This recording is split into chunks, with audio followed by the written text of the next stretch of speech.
Welcome back to Mighty Habits. I think we all like to think we have a pretty good handle on the world, at least our little corner of it. But then something comes along and just yanks the rug out from under you. And that's what we're diving into today. Oh, absolutely. There are certain events, certain periods in history that really force you to re-examine everything you thought you knew. And for many, the Trump presidency, particularly those early days, was one of those seismic shifts. Definitely. I mean, it seems like every day brought some new headline, some new controversy. And trying to make sense of it all was like trying to assemble a puzzle with half the pieces missing and the other half constantly changing shape. A very apt analogy. Because what makes this era so fascinating, so challenging to grasp, is that it wasn't just about policy or ideology. It was about the personalities involved, the power dynamics, the sheer unpredictability of it all. And that's where a book like Fire and Fury by Michael Wolff comes in.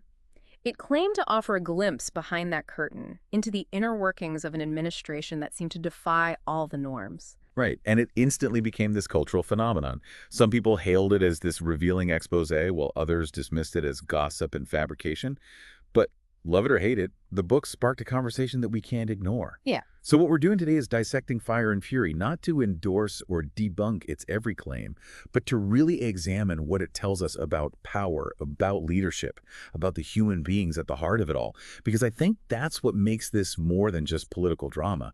It's a story about us, about how we operate under pressure, about the choices we make when the stakes are unbelievably high.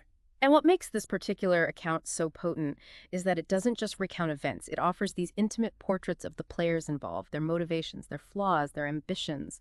It's like a character study on a grand scale, set against this backdrop of national and global significance. Exactly. And at the center of that character study is, of course, President Trump himself. And the picture that emerges from Fire and Fury is, well, it's not exactly the portrait of a calm, measured, deeply informed leader. Instead, we get this image of someone who operates on gut instinct, someone who thrives on chaos and disruption. And the book repeatedly emphasizes this contrast between the president's perceived lack of interest in policy details and the expectations of those around him who are trying to translate his often vague pronouncements into concrete actions. This disconnect, this constant scrambling to keep up with a leader who's seemingly uninterested in the nuts and bolts of governing, becomes a recurring theme throughout the book. It's almost like they were all speaking different languages. I mean, you have these advisors who've spent their careers steeped in policy and procedure, and then you have a president who's coming from this completely different world, the world of deal-making, of branding, of reality TV. And that clash of cultures, of expectations, is palpable throughout the book. You see it in the descriptions of meetings where there's this sense of bewilderment, even frustration, among those who are trying to make sense of the president's directives. And it's not just about the president. I mean, one of the most striking things about Fire and Fury is how it portrays the White House staff. It's not this picture of a unified team working towards a common goal. It's more like, well, more like a viper's nest of competing factions, each with their own agendas, their own loyalties. Absolutely. The book really leans into this idea of constant infighting, of backstabbing, of people maneuvering for position and influence. And it creates this atmosphere of paranoia, of distrust, where everyone seems to be looking over their shoulder, wondering who's going to try to undermine them next. It's like this constant power struggle playing out, and the stakes are incredibly high.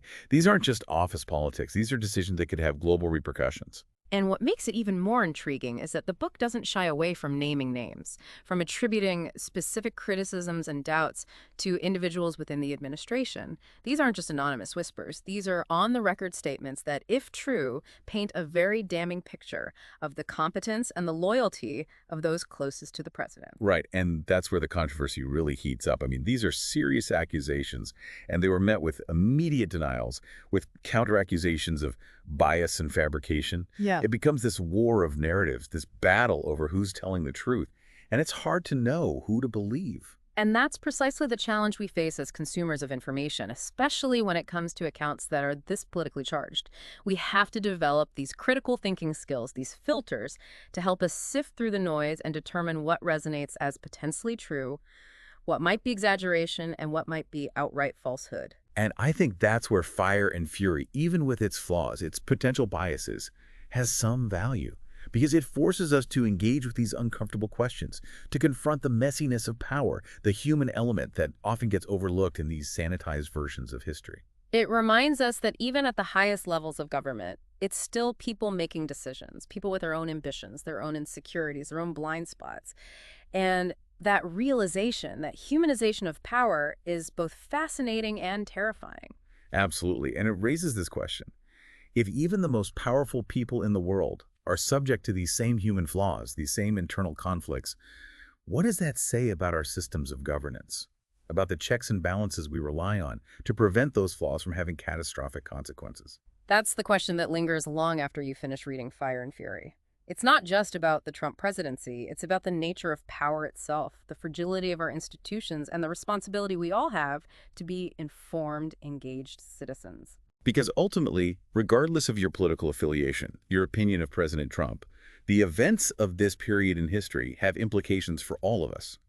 They've shaped our national discourse, our global standing, and the very fabric of our society. And I think that's why it's so important to grapple with these accounts, to try to understand what happened, why it happened, and what lessons we can learn from it, both as individuals and as a nation. And that process of learning, of grappling with complexity, of challenging our own assumptions, that's what Mind Habits is all about. Exactly. So keep those questions coming, keep those conversations going, because the search for understanding, the pursuit of knowledge, that's a journey we're all on together. And who knows what surprises, what unsettling truths might be waiting for us around the next corner. Well, on that note, we'll leave you to ponder that.